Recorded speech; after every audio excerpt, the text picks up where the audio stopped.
जय हिंद बच्चों।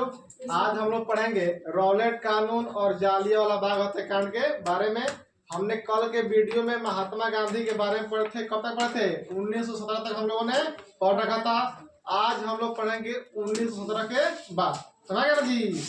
देखिए क्या पढ़ेंगे हम लोग रॉलेट कानून। देखिए जब महात्मा गांधी के बारे में आप लोग हम बतलाए थे कल 1917 तक, यानी कि चंपारण आंदोलन तक बतलाए थे ना जी। अतः हुआ क्या कि 1917 तक भारत में काफी क्रांतिकारी गतिविधियां चालू हो गई थी। अतः इसी क्रांतिकारी गतिविधियों पर अंकुश लगाने के लिए सन 1917 में न्यायाधीश सिडनी रॉलेट के अध्यक्षता में एक राजद्रोह समिति का गठन किया गया। एक राजद्रोह समिति का गठन किया गया। किसकी अध्यक्षता में? न्यायाधीश सिडनी रॉलेट की अध्यक्षता में, जिसका उद्देश्य था क्रांतिकारी गतिविधियों पर अंकुश लगाना। क्योंकि 1917 तक भारत में काफी क्रांतिकारी गतिविधियां आगे तक बढ़ चुकी थी। अतः अंग्रेजों ने सोचा कि इस क्रांतिकारी गतिविधियों पर कैसे अंकुश लगाए। अतः न्यायाधीश सिडनी रॉलेट की अध्यक्षता में क्या किया उन्होंने? एक राजद्रोह समिति का गठन किया, जिसका मुख्य उद्देश्य यही था कि क्रांतिकारी गतिविधियों पर अंकुश लगाया जाए। अतः इस राजद्रोह समिति ने अंग्रेज सरकार को यह सलाह दिया कि आप एक कानून लागू कीजिए। अतः इसी राजद्रोह समिति के अनुशंसा पर, इसके कहने पर मार्च 1919 में एक कानून बनाया गया, जिसे रॉलेट एक्ट कानून कहा गया। देखिए इस कानून के आधार पर जिस व्यक्ति पर संदेह होता था, उस व्यक्ति को संदेह के आधार पर उसे गिरफ्तार कर उसे दंडित कर दिया था। समझ ना जी? किस कानून के अनुसार? रॉलेट कानून के अनुसार किसी भी व्यक्ति को संदेह के आधार पर उसे गिरफ्तार कर उसे दंडित कर दिया जाता। इसमें किसी भी व्यक्ति को छोड़ा नहीं जाता। या तो किसी व्यक्ति को जीवन क्या बोलते हैं उसको आजीवन करवा दिया था, और नहीं तो उसको मृत्यु दंड के उसकी सजा उसको दे दिया था। अतः इस कानून का विरोध पूरे भारत में होने लगा। जब इस कानून का विरोध पूरे भारत में होने लगा तो भारतीयों ने इस कानून को अंधा कानून अथवा काला कानून के नाम से इसको पुकारा। क्योंकि इस कानून का एक नारा था। इस नारा क्या था? इस कानून का एक नारा था, कोई वकील नहीं, कोई दलील नहीं, कोई अपील नहीं। यानी कि इस कानून के अनुसार, यानी कि रॉलेट कानून के अनुसार जिस संदिग्ध व्यक्ति को पकड़ा गया है, उस व्यक्ति के तरफ से कोई वकील वकालत नहीं करेगा। कोई वकील वकालत नहीं करेगा। दूसरी बात कि अगर कोर्ट में उसकी केस को उसको सजा सुना दी गई है, तो सरकार के यानी कि जज के फैसले को विरुद्ध आप दूसरे कोर्ट में आप क्या कर सकते हैं? आप अपील भी आप नहीं कर सकते हैं। तथा जो जिस के अपराधी को पकड़ा गया है, उसके तरफ से कोई दलील भी नहीं होगा, यानी कोई सुनवाई नहीं होगा। यानी कि इसका नारा टोल क्या था जी? कोई वकील नहीं, कोई दलील नहीं, कोई अपील नहीं। यानी किसी भी व्यक्ति को शक के आधार पर पकड़ो और कहाँ डाल दो? उसको जेल में डाल दो। अतः इसी के कारण इसको भारतीयों ने क्या नाम दिया? इस कानून को अंधा कानून अथवा काला कानून की संज्ञा दी। किन लोगों ने? भारतीयों ने। किसको? रॉलेट कानून को। देखिए और रॉलेट के कानून यह कानून इतना खतरनाक था कि पूरे भारत के जो लोग थे इसको क्या करने लगे? इसका विरोध करने लगे। और इस रॉलेट कानून के विरोध में मोहम्मद अली जिन्ना और मदन मोहन मालवीय और मजहरूल यह केंद्रीय व्यवस्थापिका सभा के सदस्य थे। इन लोगों ने क्या किया कि इस रॉलेट कानून के विरोध में उन लोगों ने अपने पद से इस्तीफा दे दिया। उन लोगों ने बोला कि अगर यह रॉलेट कानून सरकार वापस नहीं लेती है तो हम क्या करेंगे? तब तक हम केंद्रीय व्यवस्थापिका सभा सदस्यता अपना ग्रहण नहीं करेंगे। अतः उन लोगों ने अपने अपने पद से क्या दे दिया? त्याग पत्र लोगों ने दे दिया। अतः महात्मा गांधी ने भी इसका किया, इस कानून का विरोध किए और इस कानून के विरोध में रॉलेट सत्याग्रह चलाने के लिए महात्मा गांधी ने सत्याग्रह लीग की स्थापना की। सत्याग्रह लीग की स्थापना की। किसने की? महात्मा गांधी ने सत्याग्रह लीग की स्थापना की। अतः महात्मा गांधी कहने पर भारत की कई राज्यों में, पंजाब में, दिल्ली में, यानी कई जगह पर इस रॉलेट कानून के विरोध में प्रदर्शनकारी थे वह प्रदर्शन करने लगे, सभाएं चलने लगी। अतः सरकार ने क्या किया कि इस सभाओं को, इस प्रदर्शन को रोकने के लिए सरकार ने उन लोगों पर लाठियां चलवाई और गोलियां भी चलवाई, इसमें कई लोग इसमें मारे गए। जबकि महात्मा गांधी बोले थे कि आप लोग सत्याग्रह करना है, आप लोगों को प्रदर्शन भी करना है, आप लोगों को सभाएं भी करना है, लेकिन सत्य और अहिंसा के आधार पर। जब पुलिस ने उस प्रदर्शनकारियों पे गोली चलवाई तो उसमें क्या किए? महात्मा गांधी जितने भी समर्थक थे उन लोगों ने क्या किया? पुलिस को कुछ भी नहीं किया। और इसी बीच क्या हुआ कि सबसे अधिक 9 अप्रैल को इसी रॉलेट कानून के विरोध में पंजाब में प्रदर्शनकारियों थे, वह प्रदर्शन कर रहे थे। और इस प्रदर्शन का जो था अध्यक्षता कर रहे थे डॉक्टर सत्यपाल और डॉक्टर किचलू। ये लोग थे रॉलेट कानून के विरोध में। ये लोग पंजाब में क्या कर रहे थे? प्रदर्शन कर रहे थे। तो इनका अंग्रेजी सरकार ने क्या किया कि इन दोनों को गिरफ्तार करके कहाँ डाल दिया? जेल में डाल दिया।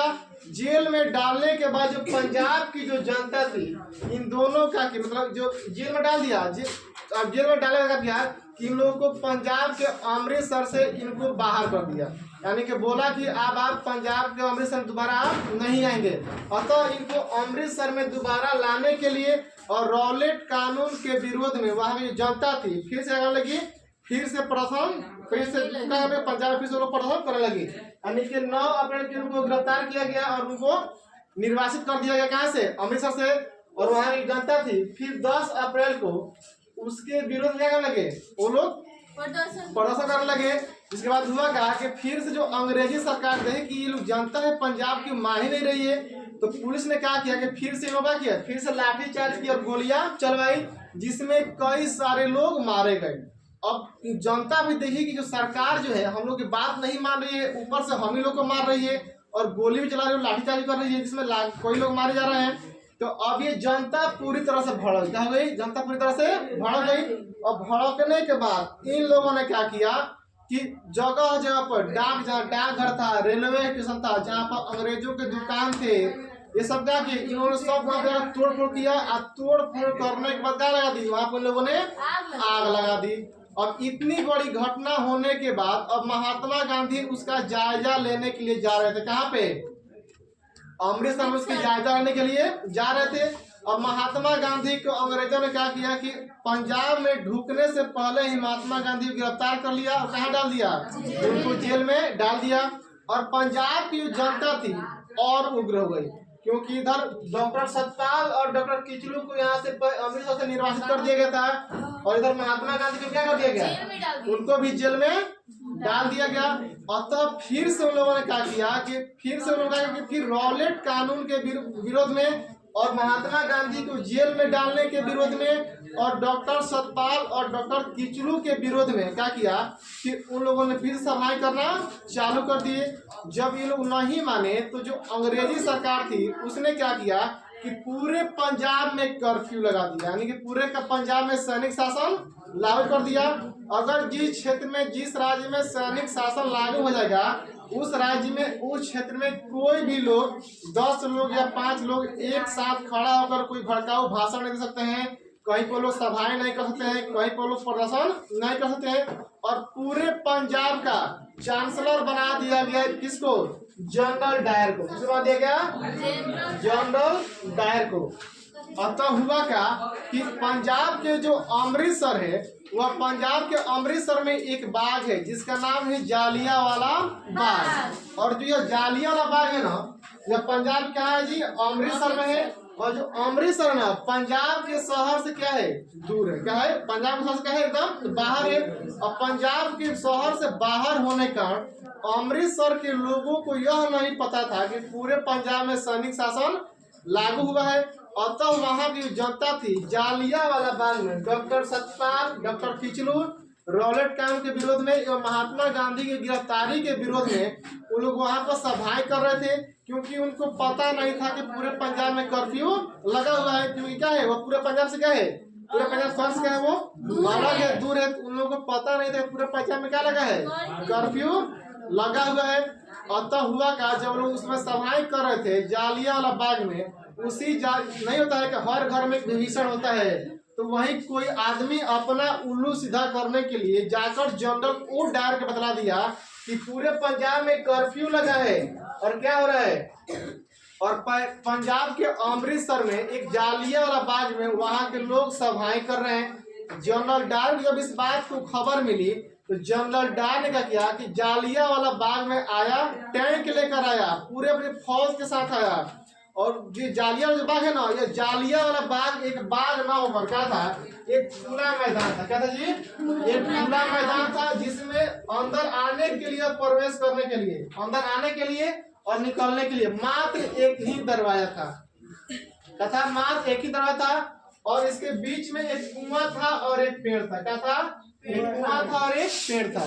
यह मात्र कहने के लिए बाग था, लेकिन बाग नाम क्या था, यह एक खुला मैदान था। और इसी मैदान में जो थे वो लोग सभाएं कर रहे थे। अब जनरल ओ डायर को जैसे ही मालूम पड़ा, क्या हुआ कि जनरल डायर आया और पूरी अभी यहाँ पूरी अपनी फौज यहाँ पे खड़ा कर दिया और मेन गेट में वो टैंक को लगा दिया कि ना ही लोग आएंगे और ना ही लोग जाएंगे, लोग बाहर नहीं निकल पाएंगे। और वहां पर पूरी फौज खड़ी करने के बाद जनरल डायर ने बिना चेतावनी दिए उस सभाओं पर क्या किया, गोली चलवा दी, जिसमें सारे लोग मारे गए। कुछ लोग बचने के लिए पेड़ पर चढ़ रहे थे, पेड़ भी टूट गया। कुछ लोग बचने के लिए कुआं में कूद रहे थे, कुआं भी क्या हो गया, भर गया। उसके बाद ऊपर से आके पूरा गोली मारा, पूरा कुआं में, पूरा कुआं का पानी पूरा लाल हो गया। अभी भी उस जालियांवाला बाग की जो मिट्टी है पूरी अब क्या पाती है, एकदम लाल पाई जाती है। अब इतना बड़ा घटना हो गया। इतना बड़ा घटना होने के बाद क्या हुआ कि जो महात्मा गांधी थे, महात्मा गांधी को अंग्रेजों ने एक उपाधि दिया था, कैसर हिंद की उपाधि। महात्मा गांधी ने 1919 में यह उपाधियां की लौटा दी। और एक रविंद्रनाथ ठाकुर है, रविंद्रनाथ टैगोर नहीं, रविंद्रनाथ ठाकुर, उनको सर की उपाधि मिली थी। किसकी उपाधि मिली थी, उनको सर की उपाधि मिली थी। उन्होंने अपना सर का उपाधि भी लौटा दिया। अभी जालियांवाला बाग हत्याकांड के बाद जो जनरल डायर था उसकी काफी मतलब आलोचना होने लगी। कुछ लोग उसके मतलब बड़ाई कर रहे थे कि बहुत बढ़िया किया, लेकिन कांग्रेस ने क्या किया कि कांग्रेस पूरा भड़ा गई उस समय, और कांग्रेस ने जांच समिति मांग की। अतः इस जालियांवाला बाग हत्याकांड की जांच के लिए एक समिति बैठाई। इसका नाम क्या था, जिसका नाम था हंटर समिति। क्या था, जिसका नाम था हंटर समिति। पूछता है क्वेश्चन की जालियांवाला बाग हत्याकांड के लिए किस समिति का गठन किया गया, हंटर समिति का गठन किया गया। क्या कोई डाउट है, समझ आया सब, ठीक है। एक बार समझा, एक बार समझ लीजिए। देखिए, रॉलेट कानून 1917 में न्यायाधीश सिडनी रॉलेट की अध्यक्षता में क्या किया गया, राजद्रोह समिति का गठन किया गया। और इसी राजद्रोह समिति के कहने पर 1919 में क्या बनाया गया, रॉलेट कानून बनाया गया, जिस कानून के अनुसार किसी भी व्यक्ति को संदेह के आधार पर क्या कर लेता था, उसको गिरफ्तार करके उसको सजा उसको सुना दी जाती थी। और क्या क्या इस कानून का एक नारा था, कोई वकील नहीं, कोई दलील नहीं, कोई अपील नहीं। यानी कि इस कानून के अनुसार जिस व्यक्ति को पकड़ा गया है उसके तरफ से कोई वकील वकालत नहीं करेगा, उसके केस में कोई सुनवाई नहीं होगी, और कोर्ट के द्वारा उसके केस खारिज करने के बाद चाहे उसको सजा सुनाने के बाद आप दूसरे कोर्ट में कोई अपील आप नहीं कर सकते हैं। समझ गए जी। इसलिए इस कानून को भारतीयों ने अंधा कानून या काला कानून की संज्ञा दी। समझ गए जी।